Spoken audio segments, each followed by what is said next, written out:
Welcome to another Tam Talks. We are here with Sue Rivard. Yes, I was going to ask before about the pronunciation and I totally forgot, but that's okay. did I nail it? Is You it got good? it. Yeah, Okay. you nailed it. You have such nice eyes too. Oh, I'm in the sun. Yeah, but holy. Okay, so welcome. We are going to talk to Sue today, and we are in the lovely Turkey Point Provincial Park, which is another part of Norfolk County. So to kick it off, I'm going to ask Sue and I feel like people know this is going to happen. So maybe you don't. If you've been watching it, people know, but I love this question. I want you to pick your word. I did see that and I thought, oh, I'll know a word. It'll come. No? Um, yeah, I think my word is calm. Oh, that's nice. Yeah, that's Okay. my word. That's Yeah. cool. Next part, I want you to tell everybody what it is that you do for a business. Okay.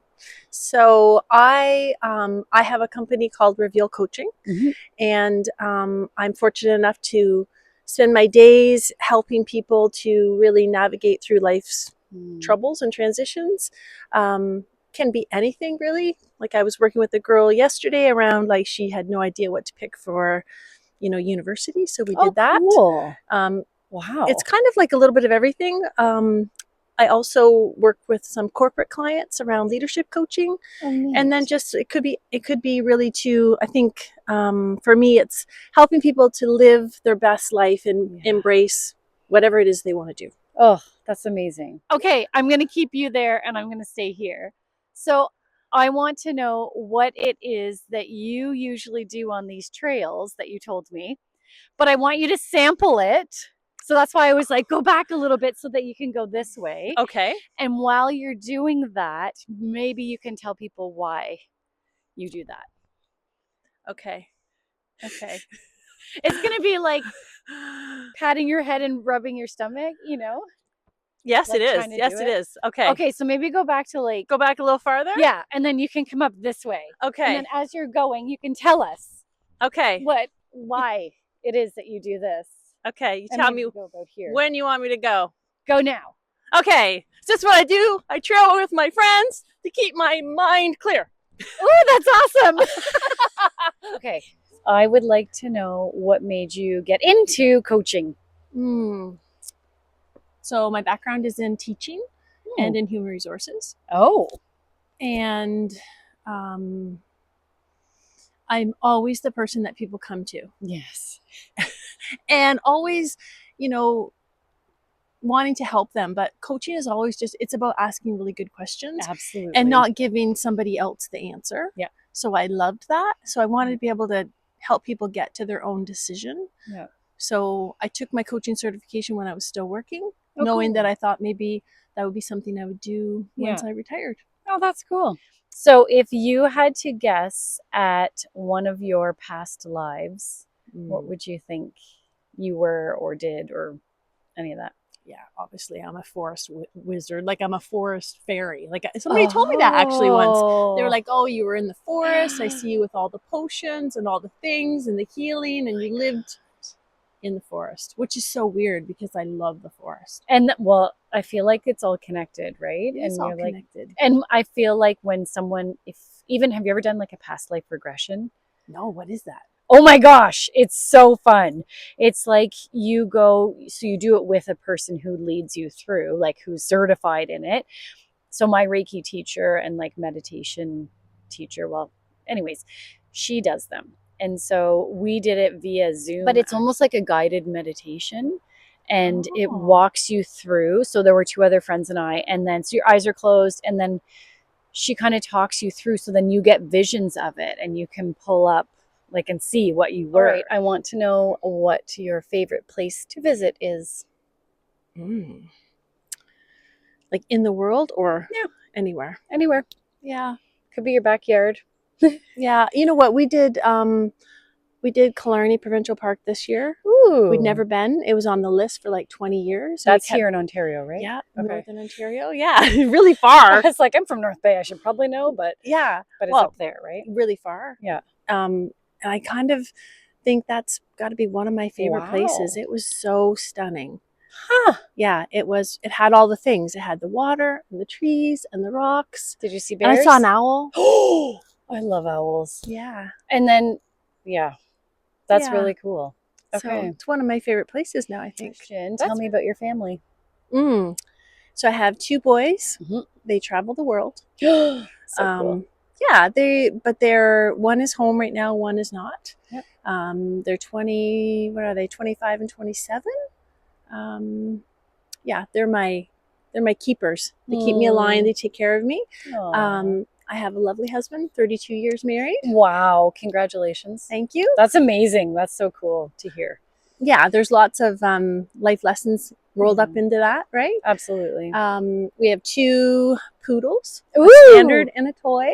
They're part of the family. They count. Absolutely. 100%. Okay, we are in windy Turkey Point. Right, the beach is over there, but we have this beautiful view behind us. And the snakes are not out, so I'm happy. Okay, so I want to know, when we think about coaching and people who you work with, Yeah, I think I'm curious if there is kind of a common struggle that people have when you think of change. So there's so many different changes or transitions in life. Yeah. So is there like a common thing that you run into where people are just that they can't cope, or you know what I mean? Like, does that make sense? Yeah, it does. It makes Okay. total sense. Okay. So I'm glad, because I was like, oh, I'm losing myself on this. yeah, I mean, the common thing is that any change that you're going through, the reason it's so hard is because you've never been through it before. Yeah. You're uncertain, right? You don't know where to go, and you can't seem to make yourself make the choice or make the move. Yeah. Or it's just completely overwhelming and you're frozen. Yeah, and like that fear. Yeah, right. That's right. What if? Yeah, and I think part of my other mission is to help people who are about to retire to prepare. Oh, Because I find what happens is so many people did all the work for their finances, and then they're financially set. Yeah. And you ask them, when are you going to retire? And they're like, oh, I don't know. Because they're afraid, because they've never not worked. Yeah. And they're afraid they're not going to have enough money. They're afraid they don't know what to do. They don't know like what life is going to look like. And do you find, like, I wonder if they're, like you said, they've prepared financially, but if they haven't kind of dug into that personal growth and dealt with maybe traumas, do you find that could be a point in life where everything is like, oh, now, like maybe regret, but you know, where they look back and they're just like, oh. Yeah, it's definitely a part of it. I had just taken a grief coaching certification because there's so much grief in life and so much loss for people. Yep. And I think it is a thing that when you're going through that, and when you get to that stage, it's common for a lot of people to look backwards and say like, yeah, I shoulda, I could have, but like my message is that, you know, you've got life left to live. Yeah. Take what you've got and like do something. Yeah. You know, and I think you need to start now, right? Yeah. You can't just decide, you know, the day you retire, okay, what am I going to do? Like, no, people, like get out there and set it in place now. Find a group of people you love to spend time with. Find a hobby or an activity, you know, find what makes you, and if you need to go to like a full-on therapist, do that. Yeah. Right. Right. Like figure it out. Yeah. Because, you know, life is short. Yeah. That's cool. And I always say, like, every moment is a fresh slate. You can just be like, cool, I'm starting and it's me now. Yeah. You know, because it's true. Like, our past is always there, but we can be like, excellent, I'm going to be a runner now. Yeah. Cool. And then you wake up and you go for your first run. That's right. Excellent. You're a runner now. Okay. I want to know, can you cook fancy things? I can make sourdough bread. That's fancy. I can make amazing cinnamon buns. Ooh. I guess I'm more of a baker. I was going to say I'm more of a baker than a cooker. I'm a vegetarian, so Mm. food for me is it's always kind of been a secondary thing. Right, same. You know, you're cooking for everybody else, and then it's like, oh, now what am I going to eat? Yeah. It's not my favorite thing to do. Interesting. Yeah. Cool. I'm with you. I always say, I'm like, if I could just do, like, have a protein shake in the morning, just give me a pill that's full of, like, all the nutrients and fantastic, like, And then I'll have nachos once a week and I'm happy. Right? It takes so much time and effort. It's so annoying. It is annoying. It's just fuel. I agree. And we just poop it out. It's right. We just get rid of it. It's like literally a waste. All the time and effort. Right there in the toilet. Yeah, there it is. Okay, gross. We went there. That's okay. Okay. I live with boys. Right? Well, You do too. This goes back to our forest. I feel like I should have asked this in the forest. But It's okay. if you could choose a forest animal, whatever, being that would represent you, what would it be and why? Well, definitely an owl. Oh, yeah. Yeah, I love an owl. And not because I think I'm wise and not because I'm a night person, because I'm definitely not. 10 o'clock, time for bed. The thing I love about the owl is that the owl can sit there and observe and be taken in, and you don't even know that person, the owl is there. Yes, they're up in the tree. Right? And you walk right by them. And I feel like that's kind of, you know, one of my themes in life is to kind of sit back and just observe and take things in, and then try to be wise. But yeah, definitely an owl. I'd say that's cool. my spirit animal for sure. Maybe. And it goes with your word calm as well, right? It does actually. It ties in. So we are now in Spooky Hollow. We are. Ooh. Ooh. So, is there a story about Spooky Hollow that might be like a spooky Halloweeny story you could tell us? There is a story. Woo! Somebody wants us to tell the story of Spooky Hollow. Oh my! I love it. The most famous story of Spooky Hollow is about a traveling salesman who was murdered and dismembered. Ew! At the hotel down at the end of the hollow. The hotel isn't there anymore. Okay, phew. And there's stories that his ghost has been seen riding on a horse without a head. Oh, so the headless horseman. Yes, looking for his head because he was dismembered. Okay, I have so many questions. I'm like, right? So then, I wonder if they ever found his head. Like, is he all together and buried now? Like, did they? There's not a that lot. Was scary. Oh, that's why it's a golf cart. I was like, it's thunder. I'm like, oh my gosh, it's the headless horseman. No, I don't know too much about what happened to him. But there has been like stories of people seeing the ghost wandering about Spooky Hollow. Maybe we'll see him in the forest. Well, the creepy thing it was when I was a kid, there was always somebody that would ride around, you know, Port Ryerson as the headless horseman. So it'd be a guy on a horse in a black cloak with no head. Freaked you out as a child, but I wonder if, because isn't that like this, I remember that story from my childhood. Yes, in Disney, right? There's part of that. Oh, okay. If you could give your 18-year-old self some advice, what would you say? It's a good question. Follow your heart. Oh. Follow your heart. Because I think we don't lean into our heart and our intuition as much as we should. Yeah. And we let others tell us what we should or shouldn't think or do. Absolutely. You know, part of one of the workshops that I do is like, what's the one thing that you loved as a kid before everybody said it wasn't cool? And why don't you do that thing again? So I think it would be follow your heart no matter what. I mean, you have to make a sensible decision. Yeah. But I really think, follow your heart. That's really cool. And speaking of your workshop, so do you have online ones that people can go through, like self-led courses or stuff like not that? yet, but I'm thinking there might be something coming in January similar to that. Okay. Yeah. And you do in-person workshops then? Yeah, we do in person. Okay, that's cool. And we'll have all of your info with this video so people can look those up. How would you define wellness? So for me, wellness is like the Trinity, right? So it's like body, mind, and spirit.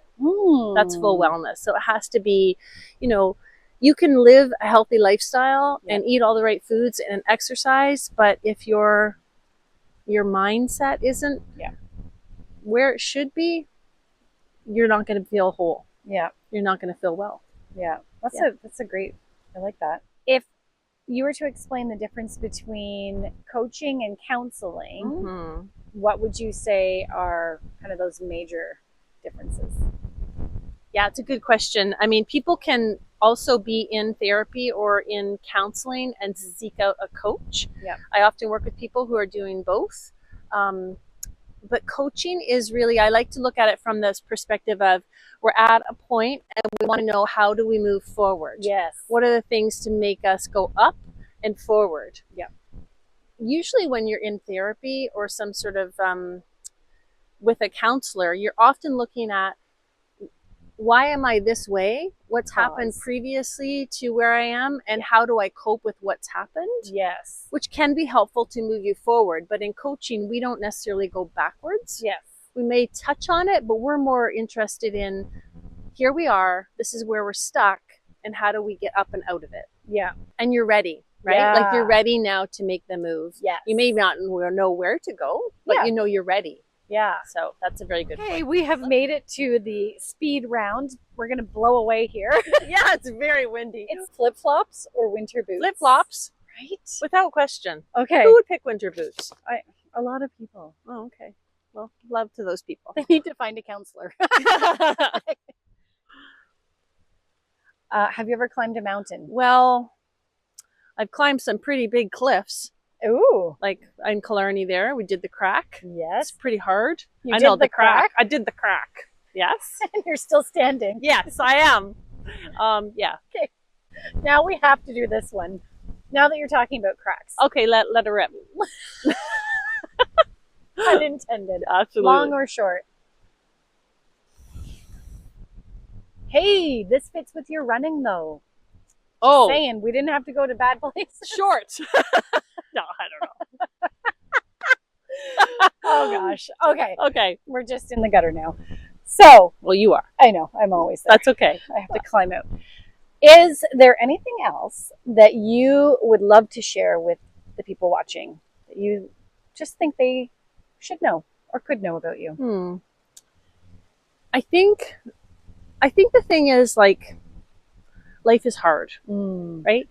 And I feel like there's this mentality for people that you have to push and pull and scratch your way through life. And it's not the case. No. Right? I mean, there's good people out there that want to help you through things. Yeah. And it can really be life-changing when you understand that you actually have the answers. We just have to be able to find them with you and help you through it. Yep. And it's so empowering when you work with someone that is completely stuck and doesn't know where to go, and you go through sessions and they're like, man, I feel so much better. Right. I feel like myself again, right? So I guess that's the message, is that, you know, don't be afraid to ask for help. And don't be afraid to take that first step of even just meeting with someone for like a free 20-minute coffee chat to say, like, what is it that you do? And this is where I'm stuck. And a good coach will be honest with you and say, you know what? I think I can help you, or I think you need to seek your help somewhere else. Yeah. So, you know, be your own advocate, Yeah. but don't try to push and pull your way through life by yourself. Oh, amazing. That is great advice. I love it. Thank you.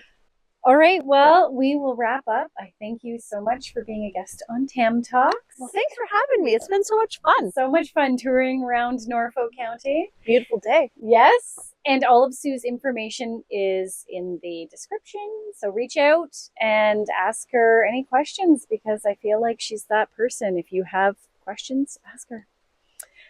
All right. All right. Amazing. Thank you. Bye.